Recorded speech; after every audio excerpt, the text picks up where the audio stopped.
오늘도 주님과 함께 동행하고 또 말씀과 함께 동행하고 또 찬송하고 기도하고 우리의 살아갈 하루 속에 하나님께 향한 감사가 또 넘치길 바라고 또 하나님의 인도하심 따라 복되게 오늘도 승리하는 한 날 될 수 있기를 축복합니다. 잘 나오셨습니다. 고맙습니다. 다 같이 묵도하시면서 오늘 추수감사절 매일 예배 네 번째 날입니다. 11월 4일 금요일 우리 함께 마음을 모두 예배하도록 하겠습니다.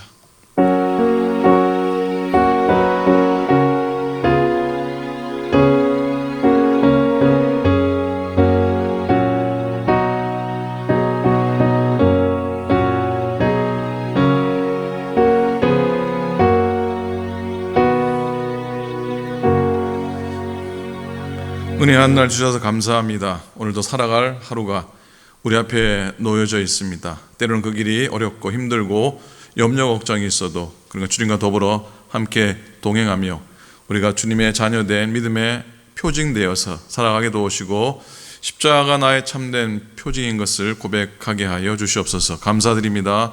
우리 주님 예수 그리스도의 이름으로 기도드립니다. 아멘. 찬송하겠습니다. 458장입니다. 찬송가 458장. 너희 마음에 슬픔이 가득할 때 주가 위로해 주시리라. 통일 찬송가 513장 우리 함께 찬양하시겠습니다.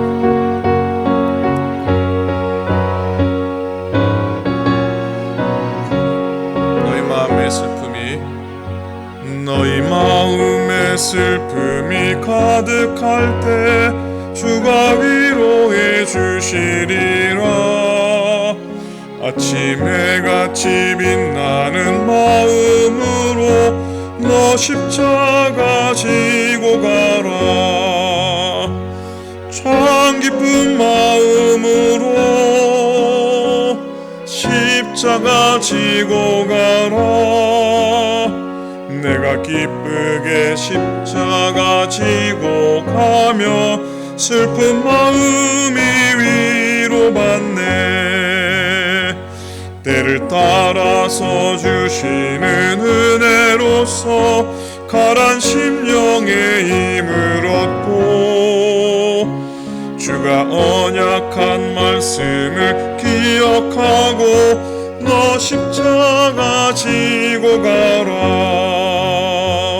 참 기쁜 마음으로 십자가 지고 가라.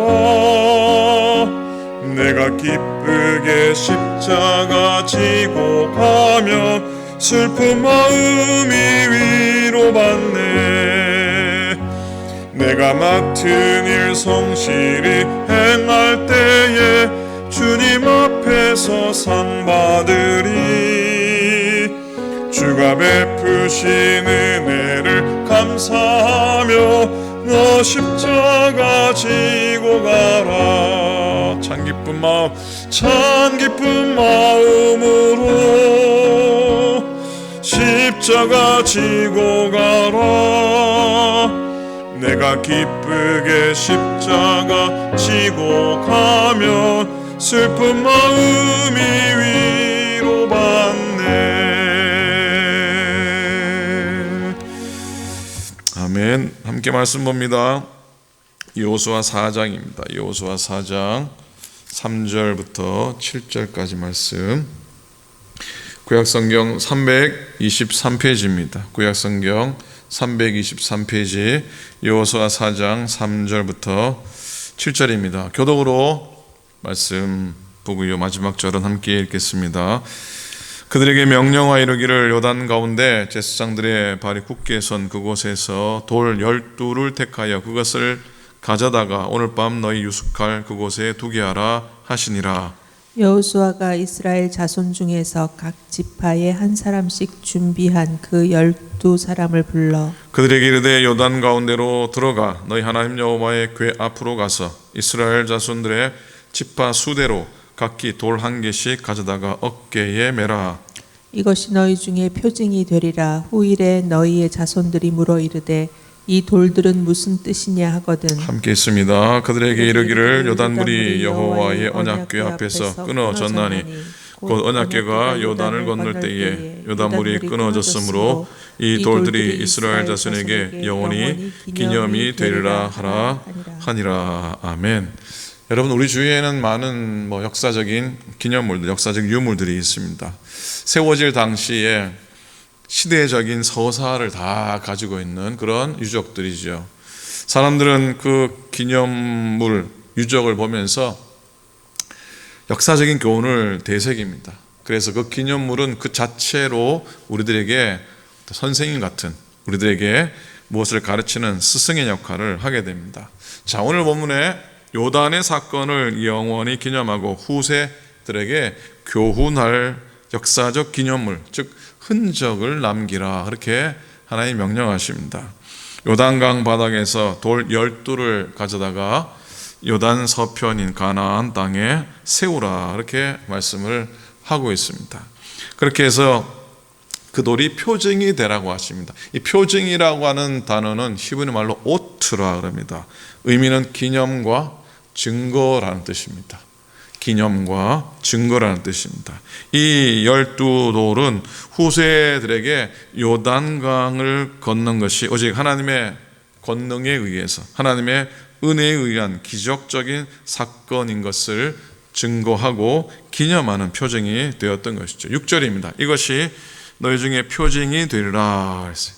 여러분, 하나님 지금까지도 그러셨고 앞으로도 많은 표징들을 우리들에게 보여주실 것입니다. 소망 가운데 우리가 그 보여주시는 표징들을 체험하는 체험의 신앙들을 가지고 살아갔으면 좋겠습니다. 또 우리가 가진 은혜의 체험들, 은혜의 표징들을 다음 세대, 다가오는 또 후세들에게 잘 전수하고 잘 물려주는 그런 어른된 신앙인들 다 되시기를 축복합니다. 자, 12돌은 무엇보다도 하나님의 은혜, 하나님의 돌보심의 은혜를 말합니다. 3절에 보니까 그들에게 명령하 이르기를 요단 가운데 제사장들의 발이 굳게 선 그곳에서 돌 12를 택하여 그것을 가져다가 오늘 밤 너희가 유숙할 그곳에 두게 하라 하시니라 그랬어요.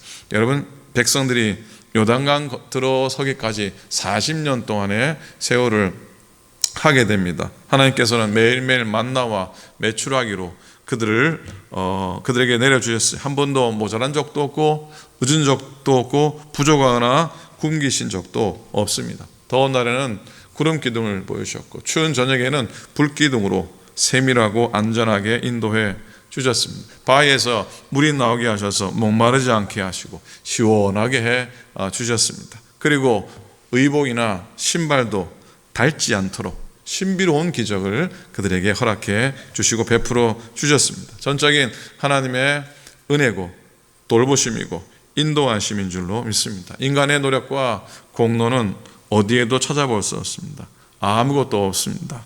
다 거저해 주셨던 하나님의 은혜였습니다. 그래서 12돌의 흔적 가운데 담겨져 있는, 담겨져 있어야 하는 것은 바로 하나님의 돌보심의 은혜의 흔적들인 겁니다.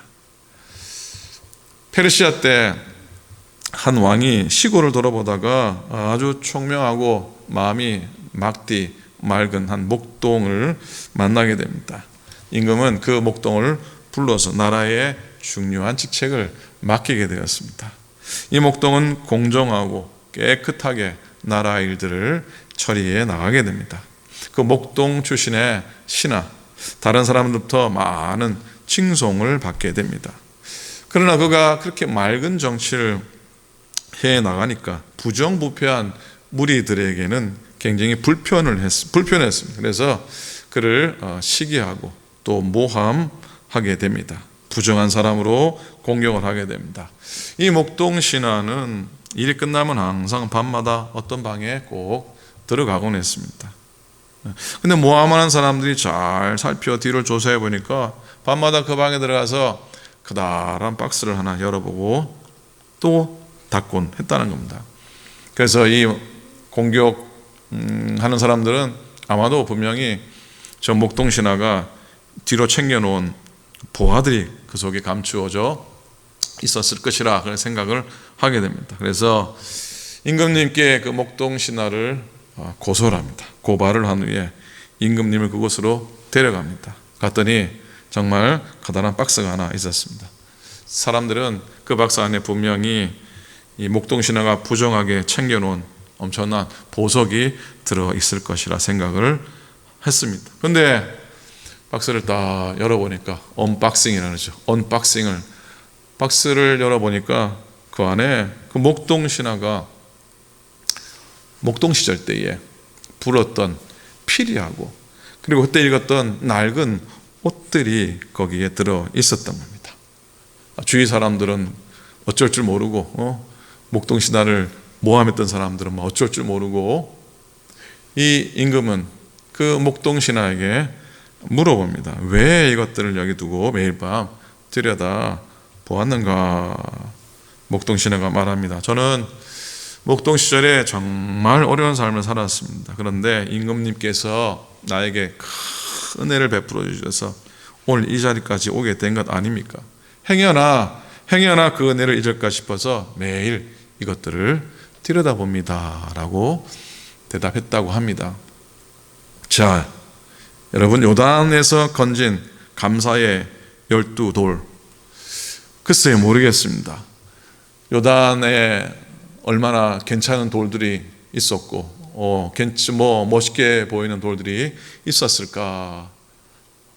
아니, 큰 돌이 있었을까라는 생각을 때 어쨌든 그 보잘것없는 그 돌들, 그러나 그게 감사의 12돌이잖아요, 그죠? 그리고 지난날 광야 인생에서 하나님이 인도하시고 또 풍족하게 인도해 주셨던 그 하나님 광야 하나님을 섬기고 또 찬양하게 된 겁니다. 겸손한 마음으로 하나님의 은혜를 기억하고 감사하고 찬양하고 또 그 신앙을 후손들에게 가르쳐야 했던 겁니다. 6절 후반절에 보니 후일에 너희 자손들이 물어 이르되 이 돌들은 무슨 뜻이냐 하거든. 하나님께서는 이 12돌을 통해서 요단을 건너게 하신 하나님, 요단을 건너게 하신 하나님을 알게 하고 그 하나님을 영원토록 경외하기 위한 표징으로 후손들에게 전하고 가르치기를 원하셨던 것이죠. 족보가 아니라 재산이 아니라 돈이 아니라 명예가 아니라 하나님의 인도하심과 또 하나님을 경외함을 물려주는 것이 하나님의 뜻이라는 겁니다. 본문 7절입니다. 그들에게 이르기를 요단물이 여호와의 언약궤 앞에 끊어졌나니, 앞에서 끊어졌나니 곧 언약궤가 요단을 건널 때에 요단물이 끊어졌으므로 이 돌들이 이스라엘 자손에게 영원히 기념이 되리라 하라 하니라 그랬습니다. 요단은 가나안의 첫 그 관문이라 할 수 있습니다.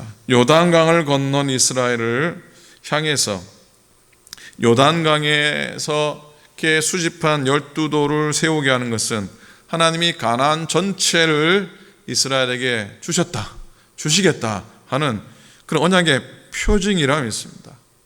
힘써서 마련한 아름다운 집 앞에 여러분이 미국은 그럴 일 별로 없지만 한국은 문패를 이렇게 하나 달잖아요, 그죠? 그렇게 하나님의 집, 하나님의 땅에 들어서면서 내 집에 문패를 다는 것 같은 그런 의미라 생각해 봅니다.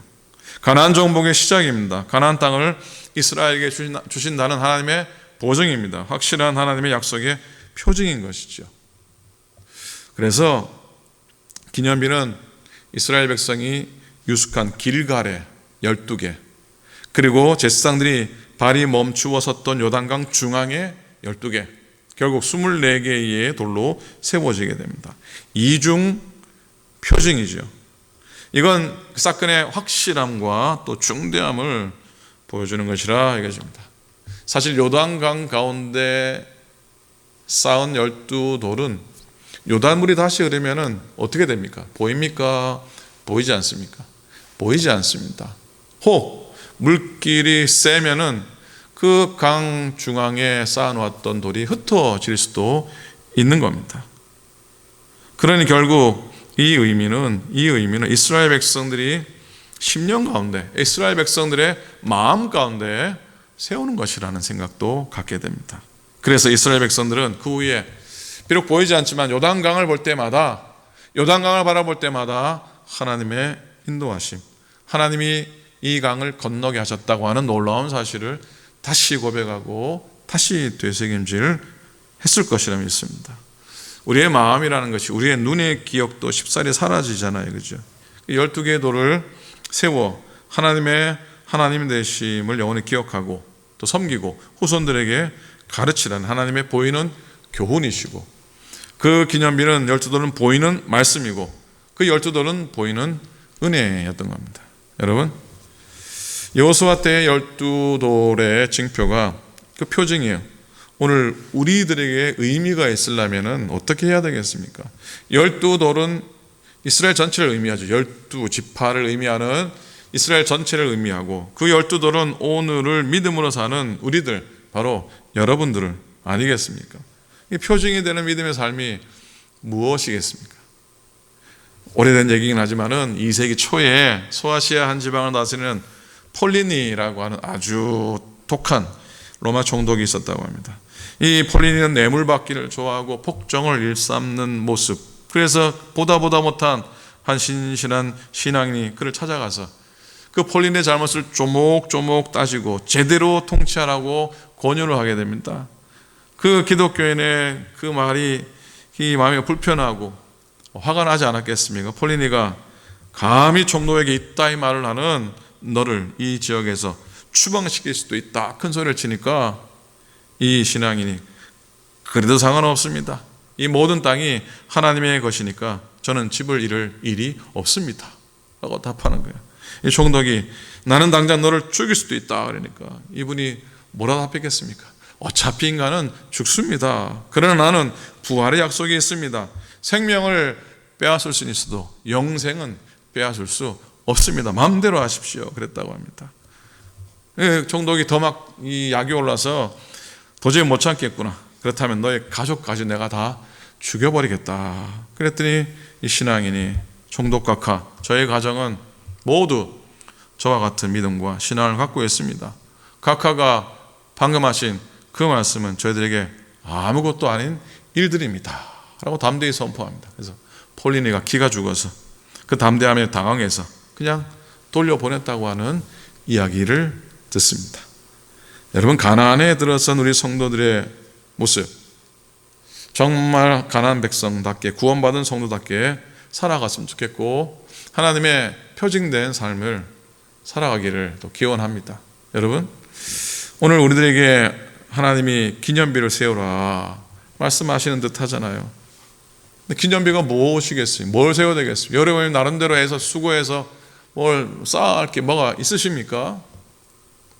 이미 우리들에게는 기념비가 있지 않습니까? 십자가보다 더 중요한 기념비가 어디에 있겠습니까? 십자가 빼고는 우리가 구원받은 것에 대해서 달리 설명할 길이 없지 않습니까? 성경보다 더 큰 기념비는 없지요. 십자가를 내 삶의 기념비 삼아 하나님께 영광 돌리며 살아갈 수 있기를 소원합니다. 오늘도 감사로 제사 드리시고 서로 섬기고 사랑해서 또 그렇게 살아서 어디서나 그리고 누구에게나 하나님의 표징으로 서시기 바라고, 또 그 표징된 삶이 여러분의 자녀들, 우리 후손들에게도 그대로 물려줄 수 있기를, 물려지게 되기를 소원하고 또 축복하고 그리 사시기를 우리 주님의 이름으로 간절히 부탁을 드립니다. 아멘. 기도하겠습니다. 하나님의 은혜를 감사합니다. 오늘도 주신 한날을 믿음으로 살아가려고 합니다. 물론 내 의지가 아니라 하나님의 인도하심, 성령의 인도하심 속에 설 수 있기를 소망합니다. 세상 유혹의 불길을 이기고 믿음의 맞불을 놓고 성령의 맞불을 놓고 살아갔으면 좋겠습니다. 하나님 아버지, 그러기 위해서 내 삶 속에 하나님의 은혜의 표징들을 세우기를 원합니다. 은혜 흔적들, 사도 바울이 고백했던 내가 내 속에 예수의 흔적을 소유함을 고백했듯이 우리들도 우리 마음속에 십자가 흔적, 은혜 흔적들, 믿음의 흔적들을 남기고 살아갈 수 있기 바랍니다. 이게 자랑이 아니라 드러냄이 아니라 하나님의 은혜를 영원히 기억하기 위함임을 고백하게 하소서. 하나님, 오늘도 믿음의 한날 되게 하소서. 사랑하는 성도들, 교우들, 오크라이나 믿음의 권속들을 지켜주시옵소서. 건강 주시고 낙담한 영혼들 담대케 희망 주시고 소망 주시고 삶이 어려운 편 속에 있는 교우들 하나님의 공급하심으로 말미암아 풍성하게 하시고 모자람이 없게 하나님 인도하여 주시옵소서. 하나님의 교회도 인도하시고 연말 은혜로 지나며 추수감사절 맞으며 우리의 감사가 우리의 신앙의 토대 위에 풍성하게 도와주시옵시고 교인총회 은혜 가운데 진행되어서 준비되어서 하나님께 영광되고 또 새로운 한 해를 복되게 맞이하게 하여 주시옵소서. 하나님 아버지, 오늘도 주와 동행하며 살아가게 도우시고 내 삶 속에 있는 십자가의 표징을 늘 붙잡고 서는 승리의 걸음걸음 되게 하여 주시옵소서. 이제는 우리 주님 예수 그리스도의 은혜와 하나님 아버지의 극진한 사랑하심과 성령님의 감동 감화하심이 오늘도 예배하며 하루를 시작할 때 하나님의 은혜로만 채워지게 도우시고 십자가가 내 인생의 표징을 고백하며 살아가는 당신의 모든 종들 머리 위에 이제로부터 영원토록 함께 하시기를 간절히 축원하옵나이다. 아멘.